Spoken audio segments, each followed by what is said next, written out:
नमस्कार साथियों, जय हिंद जय भारत। स्वागत है आप सभी का ऑल एग्जाम प्लेस पे। मैं हूं रोहित खेरा। दोस्तों, इस वीडियो में हम जानेंगे फॉरेस्ट्री का सिलेबस क्या है एमपीपीएससी फॉरेस्ट सर्विस मेंस के लिए, साथ में इसकी कैसे करें तैयारी, इस पे क्वेश्चन किस तरह के पूछे जा सकते हैं, इससे रिलेटेड स्टडी मटेरियल आपको कहां पे मिलेगा, वो सब इस वीडियो में हम जानेंगे। तो शुरू से वीडियो को आखिरी तक देखिएगा। उसके साथ साथ दोस्तों आप हमारा ऐप डाउनलोड कर सकते हैं, जहां पर आपको स्टडी मटेरियल मिल जाएगा, वीडियो लेक्चर कोर्सेज मिल जाएंगे, फॉरेस्ट्री से रिलेटेड हो गया, फॉरेस्ट सर्विसमैन से हो गए, पीएससी प्री के हो गए, डिफरेंट एग्जाम्स के कोर्स मिल जाएंगे।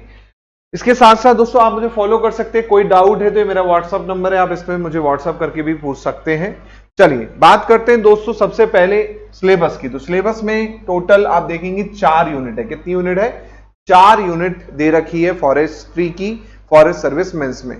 पहली यूनिट जो है वो है वन और वानिकी। तो सब यूनिट जो होंगी चारों, तो उसमें 2 टॉपिक कॉमन है, डेफिनेशन और टर्मिनोलॉजी, यानी परिभाषा और शब्दावली। अब जैसे परिभाषा क्या है, फॉरेस्ट शब्द किससे लिया गया, ऐसे क्वेश्चन बन जाएगा, है ना। तो फॉरेस्ट शब्द किससे लिया गया, ये बेसिक चीजें मैंने आपको पढ़ाई है फॉरेस्ट के लेक्चर्स में, है ना। इसी प्रकार शब्दावली जो वन से रिलेटेड हो गई, है ना। एग्रोनॉमी क्या होता है, एग्रो फॉरेस्ट्री क्या होता है, सोशल फॉरेस्ट्री क्या होता है, जेएफएम क्या है, ये शब्दावली हो गई, है ना। तो इससे रिलेटेड क्वेश्चन हो सकते हैं। फिर आएगा जंगल का इतिहास। अब देखिए एंशिएंट हिस्ट्री में से लेके मॉडर्न हिस्ट्री तक, मतलब मैं अगर बात करूं वैदिक काल में क्या रहा पेड़ पौधों का इतिहास, है ना। मुगल में क्या योगदान रहा, जैसे मुगल काल में काफी गार्डन वार्डन बने, है ना। इसके अलावा जो अंग्रेज आए, ब्रिटिशर्स आए, उसमें क्या रहा योगदान, है ना। कौन से वायसराय ने ये पॉलिसी लाई पहली, है ना, किसके कार्यकाल में 1834 वाली पॉलिसी आई थी, 1894 वाली पॉलिसी। तो इस तरह से क्वेश्चन बन सकते हैं, है ना। इसके बाद वानिकी का उद्देश्य क्या है ना, ऑब्जेक्टिव ऑफ वानिकी क्या है, वानिकी की भूमिका क्या है, उत्पादक से रिलेटेड, सुरक्षा से रिलेटेड और सुधार से रिलेटेड। इसके बाद भारत का वन क्षेत्र कितना है ना, भारत में कौन कौन से पेड़ पाए जाते हैं, उसका क्लासिफिकेशन, साथ में मध्य प्रदेश का जो वन है ना, लेटेस्ट डाटा के साथ में कहां पर सबसे ज्यादा है मध्य प्रदेश में, घना जंगल कहां पर सबसे कम है, ऐसे ही पूरे भारत का भी हमको देखना होगा, है ना। इसके बाद आता है पर्यावरण पर वनों का प्रभाव। अब पेड़ पौधे लगाने से, वन से, जंगल से क्या प्रभाव पड़ेगा, इफेक्ट क्या पड़ेगा एनवायरमेंट पे, वो पढ़ना होगा, है ना। वन के प्रकार और मध्य प्रदेश, है ना, मध्य प्रदेश में भी वन के प्रकार देखने होंगे कि मध्य प्रदेश में कितने प्रकार के वन हैं।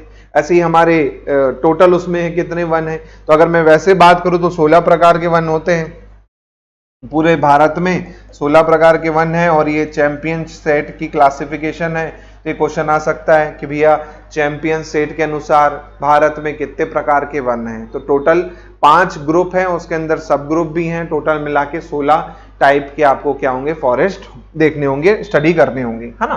फिर आएगा वनों के घटने के कारण, डिग्रेडेशन के कारण कैसे कम हो रहे हैं। तो इसके भी कई कारण है। बेसिकली आपका पॉल्यूशन कारण है ना, अत्यधिक कटाई इसका कारण है ना, एनवायरमेंट चेंज कारण है। तो ये क्वेश्चन आपको आ सकते हैं। फिर वनों का वर्गीकरण, है ना। तो वनों का वर्गीकरण अगर मैं देखूं तो इसको एज के आधार पे भी बांटा गया है वनों को, है ना। साथ में ग्रोइंग स्टॉक के आधार पे बांटा गया है, लीगल क्लासिफिकेशन के आधार पे बांटा गया। लीगल क्लासिफिकेशन मतलब कह सकते हैं रिजर्व फॉरेस्ट एक अलग होता है ना, प्रोटेक्टेड फॉरेस्ट एक अलग होता है, विलेज फॉरेस्ट अलग होता है ना। इसके अलावा ऑनरशिप के आधार पे ही बांटा गया है। प्राइवेट जंगल भी होते हैं कई लोगों के, स्टेट गवर्नमेंट का जंगल भी होता है, सेंट्रल गवर्नमेंट का जंगल भी होता है, पंचायत का जंगल भी होता है, उस आधार पे भी बांटा गया है। इसी प्रकार मैनेजमेंट के आधार पे भी बांटा गया है ना। जैसे फार्म फॉरेस्ट, जहां पर फार्म से रिलेटेड चीजें होती हैं, है ना। फ्यूल फॉरेस्ट, जहां पर जलाऊ लकड़ियां वाले पेड़ ही होते हैं, है ना। प्रोडक्शन फॉरेस्ट, जहां पर लॉग यानी जो लट्ठे होते हैं वो वाले, और दूसरे प्रोडक्ट वाले फॉर्म होते हैं वो, है ना। इसके अलावा जाति के आधार पर, है ना, जो प्रजाति हैं पेड़ों की, उसके आधार पर ही बांटा गया है। तो ये वर्गीकरण में आपको पूरा पढ़ना पड़ेगा ना, क्वेश्चन इसमें कई बन सकते हैं। फिर आता है टीओफी, जो जंगल के बाहर और गांव की सीमा पर लगाए जाते हैं वो पेड़, वो टीओफी कहलाते हैं, है ना। राज्य वन वितरण और उसका स्टॉक, ये लेटेस्ट डाटा आईएफएस की जो साइट होती है इंडियन फॉरेस्ट सर्विस की, उसमें आपको प्रोवाइड किया जाता है। हर 2 साल में एक रिपोर्ट आती है, उसके आधार पर हम देखेंगे, है ना। फिर आएगा सिल्विक्स और सिल्वीकल्चर क्या होता है ना। इसके बारे में यहां पर हम पढ़ेंगे कि सिल्विक्स क्या है और सिल्वीकल्चर क्या है ना।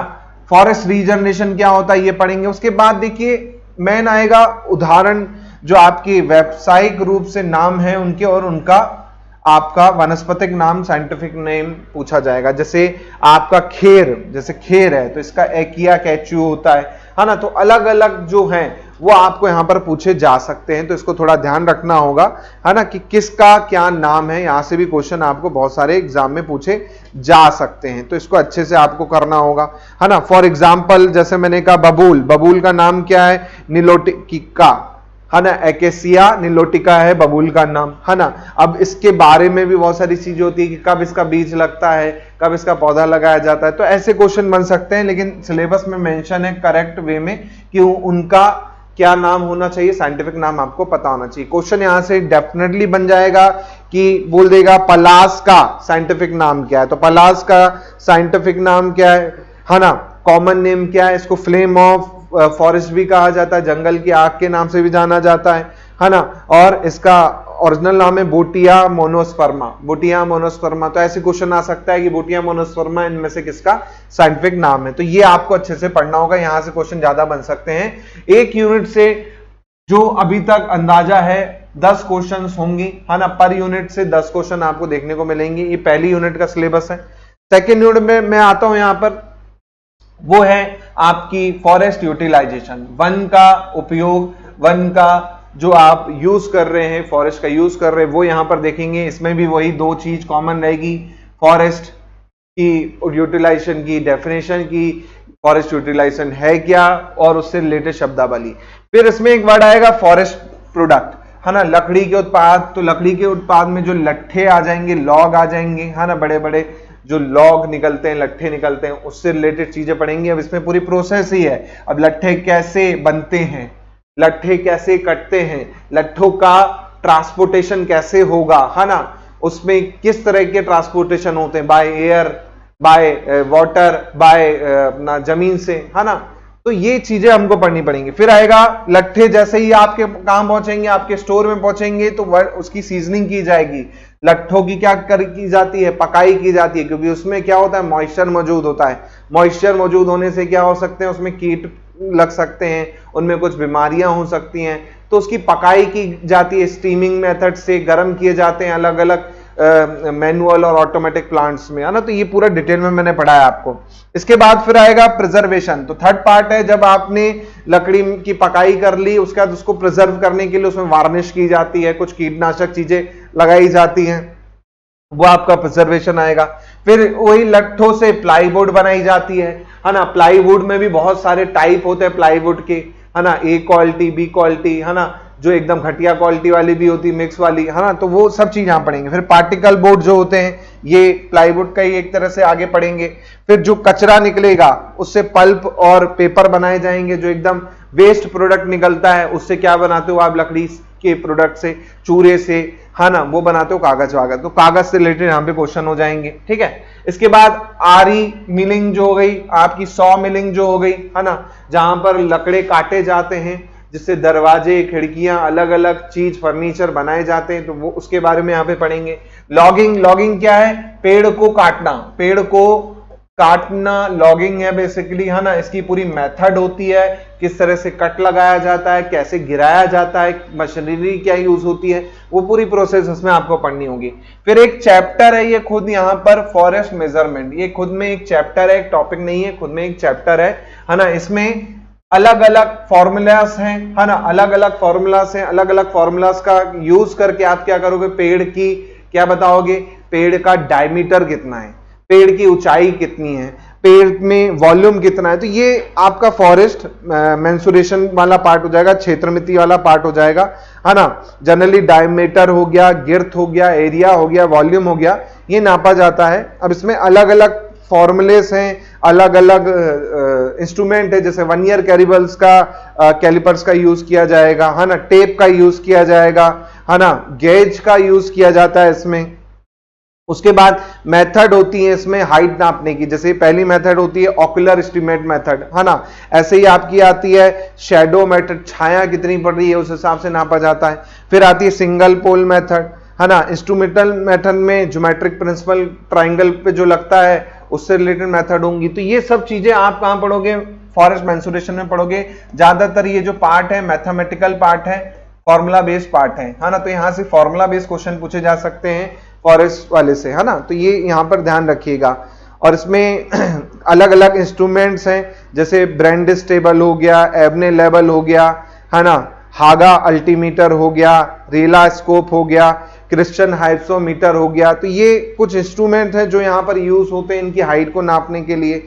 ऐसे ही आपका अलग अलग फॉर्मूला भी होंगे यहाँ पर यूज करने के लिए, तो वो पूरा फॉरेस्ट मेंसुरेशन में आएगा।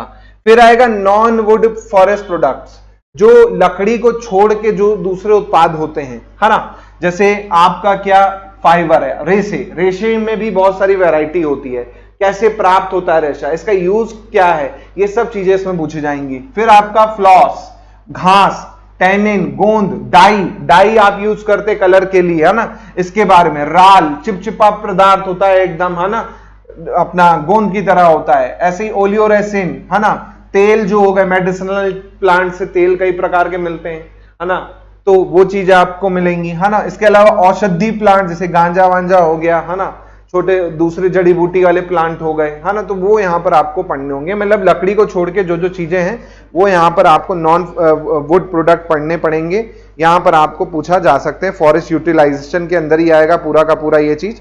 माइनर फॉरेस्ट प्रोडक्ट कहते हैं इसे, है ना, जैसे ऑयल में फैटी ऑयल हो जाते हैं, श्रब्स घास आएंगी, है ना, या ग्रास आएंगी घास, तो उसमें लेमन ग्रास का साइंटिफिक नेम पूछ लेगा, है ना, जिंजर ग्रास ऑयल क्या होता है, सिंट्रोला ऑयल क्या होता है ना, इसी प्रकार रेसिन क्या होता है, हार्ड रेसिन क्या है, ओलियो रेसिन क्या है, गम रेसिन क्या है, इसके उदाहरण कौन से हैं, इसका कौन से पेड़ से प्राप्त होता है ना, इस तरह से क्वेश्चन आ जाएंगे, है ना। बांबू, बांबू की प्रजाति कौन कौन सी है, कौन सी चीजें बनती है बांबू से, तो ये क्वेश्चन यहां से पूछे जा सकते हैं, ठीक है। तो ये यूनिट हुई आपकी फॉरेस्ट यूटिलाइजेशन की। फिर आता है थर्ड, जो है वन नीति और कानून। अब इसमें पूरा कानून है, जो भी गवर्नमेंट ने, जो भी ब्रिटिशर्स ने पहले कानून बनाए थे, नीतियां बनाई थी, वही हमें यहाँ पे स्टडी करनी है ना। तो उसमें भी डेफिनेशन और टर्मिनोलॉजी यहाँ पर आपको पढ़नी पड़ेगी कि क्या क्या आपकी डेफिनेशन है, फॉरेस्ट लॉ क्या है ना, तो ये डेफिनेशन हो गया। या मैं कहूँ फॉरेस्ट लेजिस्लेशन क्या कहलाता है, ये आपकी डेफिनेशन हो गई, है ना। इंट्रो कह सकते हो आप, इंट्रो पढ़ना पड़ेगा। अब देखिए दो प्रकार के लॉ हैं, general law, special law. Special law जो है वो स्पेसिफिक फील्ड के लिए होते हैं ना, जनरल वाले मतलब जैसे सिविल लॉ और क्रिमिनल लॉ, तो ये आपको पता है। लेकिन स्पेशल लॉ पेड़ पौधों के लिए, जानवरों के लिए अलग से बनाए जाते हैं, वो यहां पर हमको डिस्कस करने होंगे, है ना। और फॉरेस्ट लॉ को क्यों अलग रखा गया नॉर्मल लॉ से, क्योंकि यहां पर अपराध भी वैसे होते हैं, इसलिए इसको अलग रखा गया, है ना। तो अगर मैं बात करूं 1865 की, तो 1865 से शुरुआत होती है लॉस की, है ना, 1865 से शुरुआत होती है लॉस की। पहला जो फॉरेस्ट एक्ट था, तभी यहां पे क्या हुआ था, वो पारित किया गया था, है ना, IFA, इंडियन फॉरेस्ट एक्ट, है ना, 1865 में, है ना। तो ये चीजें थोड़ा सा पता होनी चाहिए। अब इसमें देखिए राष्ट्रीय वन नीति पढ़ेंगे, 94 की वन नीति क्या थी, है ना। ऐसे ही आप 94 के बाद 52 की वन नीति पढ़ेंगे, 88 की वन नीति पढ़ेंगे, फिर तीनों का कंपैरिजन पढ़ेंगे, क्योंकि भाई तीनों में क्या चेंजेस थे, है ना, क्या चेंज नहीं हुआ तीनों में। तो ये पूरा आपको इसमें डिटेल में अच्छे से पढ़ना पड़ेगा, बिल्कुल, तब जाके आपका ये क्लियर होगा कि भैया ये कौन सी वन नीति थी, है ना। जैसे मैं बात करूं 94 की वन नीति, तो डॉक्टर वॉयलकर की रिपोर्ट पे आधार पे थी, तो क्वेश्चन आ सकता है कि भैया 94 की जो नीति थी वो किसके आधार पर बनाई गई, तो डॉक्टर वॉयलकर थे, उनके आधार पर बनाई गई थी। उनकी रिपोर्ट थी इंप्रूवमेंट ऑफ इंडियन एग्रीकल्चर, है ना, उसके आधार पर ये नीति लाई गई थी। और इसमें क्या था, इसमें जैसे पैस्चर लैंड थे, जो आपके घास के मैदान है जहां पर आप अपने जानवरों को चरा सकते हैं, उससे रिलेटेड कानून था, है ना। कमर्शियल फॉरेस्ट अलग कर दिया गया, प्रिजर्वेशन फॉरेस्ट अलग कर दिया गया इस नीति के आधार पर, माइनर फॉरेस्ट अदर कर दिया गया। तो यहां पर ज्यादातर जो है शिफ्टिंग कल्टीवेशन को लेके यहां पर क्या गया था, एम्फेसाइज किया गया था, है ना, झूम खेती को लेके इस वाली पॉलिसी में। ऐसे 52 की पॉलिसी में अलग था, 52 की पॉलिसी में क्या है, गवर्नमेंट बन गई थी हमारे, है ना, भारत सरकार की। अब यहां पर क्या किया गया, फॉरेस्ट को बांट दिया गया, प्रोटेक्टेड फॉरेस्ट क्या है, नेशनल फॉरेस्ट क्या है, विलेज फॉरेस्ट क्या है, ट्री लैंड क्या है, ये इस तरह से बांट दिया गया था, है ना। तो ये चीज यहां पे हुई। ऐसी वन के कानून हमको पढ़ने पड़ेंगे, धाराएं होती हैं अलग अलग, कोई अपराध आप कर रहे हो वन में तो उससे रिलेटेड कानून, है ना। ऐसे भारतीय अधिनियम, इंडियन फॉरेस्ट एक्ट, 1927 वाला से चलेगा, इंडियन फॉरेस्ट एक्ट से। अब 1927 वाला जो एक्ट था वो क्या था, है ना, उसके अंदर क्या क्या धारा थी, तो वो चीजें आपको पता करनी होंगी। जैसे इसमें टोटल 13 चैप्टर है और 86 सेक्शन है ना, 13 चैप्टर है इसमें, 13 अध्याय हैं और 86 सेक्शन है, 86 सेक्शन है। तो ये चीजें आपको पता होनी चाहिए। क्वेश्चन आ जाएगा कि 1987 में कितने अध्याय और कितने आपके चैप्टर है ना, कितने सेक्शन है, इस तरह से क्वेश्चन पूछ लेगा। तो ये आपको रटा होना चाहिए। जैसे मैं 27 वाले की बात कर रहा हूं, ऐसे ही आपका आगे के जो आएंगे उसमें आपको पता होना चाहिए। 72 वाला जो आपका वन्य जीव अधिनियम आया, ये क्या था, वन्य जीव अधिनियम, है ना। इसमें टोटल आप देखेंगे 7 चैप्टर है, 66 सेक्शन है, 7 चैप्टर 66 सेक्शन, है ना। तो ये आपको पता होना चाहिए। अब इसमें भी ये चीज है कि सेक्शन चैप्टर 1 का सेक्शन 1 क्या कहलाता है ना, चैप्टर 2 का सेक्शन 3 क्या कहलाता है, सेक्शन 7 क्या है। तो ऐसे क्वेश्चन आ सकते हैं, है ना। तो ये थोड़ा ध्यान रखिएगा। इसके बाद उसके संशोधन जो हुए हैं वो, फिर वन संरक्षण अधिनियम 1980, है ना, वन संरक्षण अधिनियम 1980, वाइल्ड लाइफ प्रोटेक्शन एक्ट जो आपको पढ़ना होगा 1980 का, है ना, या फॉरेस्ट कंजर्वेशन एक्ट पढ़ना होगा आपको 1980 का और उससे रिलेटेड। अब इसमें भी आप देखेंगे तो अलग अलग क्या दे रखा है, अमेंडमेंट दे रखे। 88 में अमेंडमेंट हुआ था इसमें, है ना, तो वो चीजें इसमें पढ़नी होंगी। इसके बाद आपका एनवायरमेंट प्रोटेक्शन एक्ट हो गया, बायोडाइवर्सिटी एक्ट हो गया, है ना, वन अधिकार जो ट्राइबल्स के लिए लड़े गए थे, बकायदा उनके लिए अधिकार लिए गए, वो यहां पर पढ़ने होंगे। फिर जो वन अधिनियम 2019 का संशोधित है वो, उसमें 2-3 पॉइंट थे वो एक्स्ट्रा पढ़ने होंगे। फिर आपका बांस से रिलेटेड, बांबू से रिलेटेड, है ना, चीजें पढ़नी होंगी। उसके बाद संयुक्त वन प्रबंधन, सोशल फॉरेस्ट्री क्या होती है, जॉइंट फॉरेस्ट मैनेजमेंट क्या होता है, सामाजिक फॉरेस्ट्री क्या होती है, कृषि वानिकी क्या होती है ना, फार्म फॉरेस्ट्री क्या होती है, ये सब आपको पढ़ना होगा। फिर एग्रो फॉरेस्ट्री पॉलिसी जो आई थी 2014 की, ये आपको पढ़ना होगा। फिर एमपी से रिलेटेड एक पॉलिसी है, मध्य प्रदेश लोक वानिकी एक्ट 2001, इसके बारे में थोड़ा सा आपको डिटेल जाना पड़ेगा। तो ये सिलेबस है आपकी 3rd यूनिट का। अब आती है last unit, forest protection and one संरक्षण। तो इसमें भी शब्दावली, फॉरेस्ट प्रोटेक्शन होता क्या है, शब्दावली, सबसे पहले शब्दावली आपकी कॉमन रहेगी कि भाई फॉरेस्ट प्रोटेक्शन है क्या, है ना, ये आपको पढ़ना है। अब इसमें शब्दावली आपने पढ़ ली। अब इसमें पहला जो है इंजरी टू फॉरेस्ट, है ना, इंजरी टू फॉरेस्ट मतलब जो आपका जंगल है उसे नुकसान किस किस तरीके से पहुंचेगा। जैसे इंसान किस तरह से नुकसान पहुंचा सकते हैं, आग लगाते हैं इंसान, कटाई करते हैं। फिर आते जानवर, जानवर क्या करते हैं, बड़े जानवर भालू वालू खाल उखाड़ देते हैं पेड़ों की, जिससे वो कीट लगने के लिए रेडी हो जाती है ना। छोटे छोटे पैरों को हाथी क्या कर देते, कुचल के चले जाते पौधों को, है ना। ऐसे कीड़े, अलग अलग कीड़े, बोरर छेद कर देते हैं, है ना, अलग अलग कीड़े, वो आपका एल्गी वेल्गी हो गई, पूरा सड़ा देते हैं, है ना। पर्यावरण कारण, बारिश में क्या होता है, तेज आंधी आएगी तब क्या होगा, ये सब चीजें यहां पर डिस्कस करनी पड़ेंगी आपको, है ना। जंगल की आग महत्वपूर्ण क्वेश्चन है, क्वेश्चन आ सकता है कि भैया कहां पर सबसे ज्यादा आग लगती है। जैसे अभी उत्तराखंड में भी जंगलों में आग लग गई थी, है ना, ऐसे ही आपका विदेश में आग लगती रहती है, ऑस्ट्रेलिया के जंगलों में, है ना, बहुत सारी जगह आपने सुनते होंगे घटनाएं।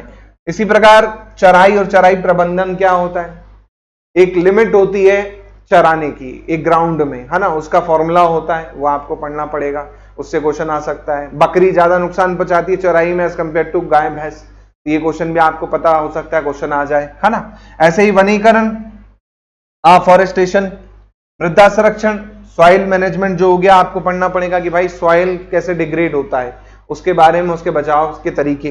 फिर आएगा आपका वाटर शेड मैनेजमेंट, पानी को किस तरह से बचाया जा सकता है। वाटर हार्वेस्टिंग क्या होती है, पहले बेसिक वो पढ़ेंगे। वाटर साइकिल क्या होता है, सबसे पहले वो पढ़ेंगे कि वाटर साइकिल क्या है, पानी कैसे बनता है, उससे रिलेटेड वाटर हार्वेस्टिंग, फिर वाटर मैनेजमेंट, हाँ ना। तो ये यहां पर आपको पढ़ना होगा। ग्लोबल वार्मिंग आप सभी को पता है, ग्लोबल वार्मिंग किस कारणों से होती है, ग्रीन हाउस गैसों के कारण होती है, उसका क्या इफेक्ट पड़ रहा है वन को लेके, वो यहाँ पे आपको पढ़ना होगा, है ना। इसके बाद जलवायु से रिलेटेड आपका क्लाइमेट पे क्या इफेक्ट पड़ता है, आपके पेड़ों का, वनों का, है ना। कार्बन पूल क्या होता है ना। इसके बाद मृदा और जन संरक्षण में वन की भूमिका क्या है, राष्ट्रीय उद्यान के बारे में, ये तो ऐसे आप उसमें पढ़ लेंगे, लेकिन नंबर ऑफ राष्ट्रीय उद्यान अलग से भी पढ़ेंगे यहाँ पर, है ना, कि ये राष्ट्रीय उद्यान कहाँ पर है ना। इस तरह से क्वेश्चन आपको पूछा जा सकता है। जनगणना सेंसस जो डाटा है 2011 का ही रहेगा, 21 की तो अभी आई नहीं है और ना अभी शुरू हुई है, तो 2011 का जो डाटा है उसके आधार पर ही आपको थोड़ा बहुत पढ़ना पड़ेगा, है ना। उसके बाद इकोसिस्टम सर्विस क्या क्या होती हैं ये आपको पढ़ना पड़ेगा, छोटा सा आर्टिकल है, ज्यादा नहीं है। वन प्रबंधन ये खुद में एक चैप्टर है ना। फॉरेस्ट मैनेजमेंट ये खुद में एक चैप्टर है जो कि आपको डिटेल में पढ़ना पड़ेगा, है ना। इसके बाद आरक्षित वन क्या होता है, रिजर्व फॉरेस्ट क्या कहलाते हैं, इसकी डेफिनेशन, कौन कौन से रिजर्व फॉरेस्ट है भारत में वो, है ना। बायोस्फीयर रिजर्व क्या कहलाते हैं, कौन कौन से बायोस्फीयर रिजर्व है भारत में, वो उनके नाम आपको पता होने चाहिए। तो इतना सारा तो सिलेबस में ही मेंशन है। अब ये तो पढ़ना ही है, इसके साथ मैं आपको बता दूं क्या क्या पढ़ना होगा, है ना। इसके साथ मैं आपको बता देता हूं, first in forest, first in forestry ये आपको पढ़ना है, मतलब वानिकी में जो पहले हैं उनके बारे में पढ़ना है। पहला फॉरेस्ट कंजर्वेटर कौन था, पहला बायोस्फीयर रिजर्व कौन सा है देश का, है ना, पहला फॉरेस्ट नेशनल पार्क कौन सा है देश का, है ना। तो ये आपको पढ़ना पड़ेगा। फिर forest related day, forest related days पढ़ने पड़ेंगे आपको, कौन सा दिवस कब मनाया जाता है ना। फॉरेस्ट से रिलेटेड ज्यादातर, जैसे वानिकी दिवस कब मनाया जाता है ना, टर्टल डे कब मनाया जाता है, कछुआ दिवस कब मनाया जाता है ना, विश्व वेटलैंड डे कब मनाया जाता है, विश्व आर्द्र दिवस कब मनाया जाता है। इस तरह के क्वेश्चन यहाँ पे आपको पूछे जा सकते हैं, है ना। इसके बाद फिर शॉर्ट में जो इंटरनेशनल ईयर्स हैं वो आपको पढ़ने होंगे। फिर यहां पर आप माइलस्टोन पढ़ने होंगे। माइलस्टोन, इंपॉर्टेंट माइलस्टोन मतलब जैसे आपने पढ़ा 1800 समथिंग में, 1927 में पहली क्या आई, IFA आया, इंडियन फॉरेस्ट एक्ट आया, तो ये माइलस्टोन्स में आ जाएगा, ये आपको थोड़ा याद रखना पड़ेगा। इसके बाद आपको क्या पढ़ना पड़ेगा, इसके बाद आपको नेशनल पार्क तो आप पढ़ ही रहे हो, नेशनल पार्क हो गए, वाइल्ड लाइफ सेंचुरी पढ़नी पड़ेंगी, वाइल्ड लाइफ सेंचुरीज हो गई, बर्ड सेंचुरीज हो गई, है ना, बर्ड सेंचुरीज हो गई, टाइगर रिजर्व हो गए, टाइगर रिजर्व हो गए, ये आपको पढ़ना पड़ेगा, है ना। तो ये चीजें यहां पर आपको कंप्लीट करनी होंगी। इसके अलावा थोड़ा बहुत और भी मिसेलियस मैं कह सकता हूं, है ना, आपको पढ़ने होंगे, तब जाके आपका फॉरेस्ट का पूरा क्या होता है सिलेबस कंप्लीट होगा। तो ये आपने जाना कि इतना सारा डिटेल में पढ़ना है, और टोटल आपको पता है टोटल कितने क्वेश्चन मिलने हैं, 40 क्वेश्चन आने हैं, 40 क्वेश्चन आने हैं टोटल, है ना। तो मैं आपको बता दूं हमारा कोर्स चल रहा है फॉरेस्ट्री का, खासकर केवल फॉरेस्ट्री स्पेशल में ही बाइलैंग्वेज चल रहा है ना, दोनों भाषा में है। इसके बाद इस कोर्स में आपको थ्योरी लेक्चर डिटेल में है, बिल्कुल थ्योरी लेक्चर्स डिटेल में है बिल्कुल। उसके साथ साथ में एमसीक्यू भी आपको मिलेंगे, लगभग 700 एमसीक्यू के आसपास आपको मिनिमम मिलेंगे, 700 एमसीक्यू के आसपास, प्लस टेस्ट सीरीज रहेगी आपकी, है ना, एमसीक्यूज की, वो आपको मिलने वाला है टेस्ट में। तो आप अगर कोर्स ज्वाइन करना चाहते हैं तो इस नंबर पे और इस नंबर पे कॉल कर सकते हैं, और स्पेशल ऑफर भी चल रहा है फॉरेस्ट्री के कोर्स में, मात्र 1500 रुपए में कंप्लीट फॉरेस्ट्री का कोर्स आपको मिल रहा है अभी ऑफर में। तो आप ज्वाइन करना चाहें तो ज्वाइन कर सकते हैं। इसके साथ साथ मैं आपको बुक भी बता देता हूं, आपको खुद से अगर प्रिपेयर करना है ना। तो एक तो आपकी मणिक नंदन की बुक हो गई, है ना, इंडियन फॉरेस्ट्री, LS खन्ना हो गई, और एक दो बुक और है। साथ में आपको लेटेस्ट डाटा के लिए इंटरनेट का सहारा तो लेना ही पड़ेगा। गवर्नमेंट की जो साइट है, IFS की साइट है, वो आपको खंगालनी पड़ेंगी, जो कि टाइम कंज्यूमिंग है। हमारे कोर्स में आपको लेटेस्ट डाटा के साथ साथ सब चीजें हैंड टू हैंड उपलब्ध हो जाएंगी, आप बढ़िया से वीडियो लेक्चर देख सकते हैं। नहीं तो आपको ये 2 बुक लेना चाहें तो ये 2 बुक ले सकते हैं, अच्छे से स्टडी कर सकते हैं, साथ में इंटरनेट पे काफी खोजबीन भी करनी पड़ेगी। ठीक है, तो ये वीडियो होपफुली आपके लिए बहुत महत्वपूर्ण रहा हो और आपको समझ में आया हो कि कितना सारा हमको पढ़ना है।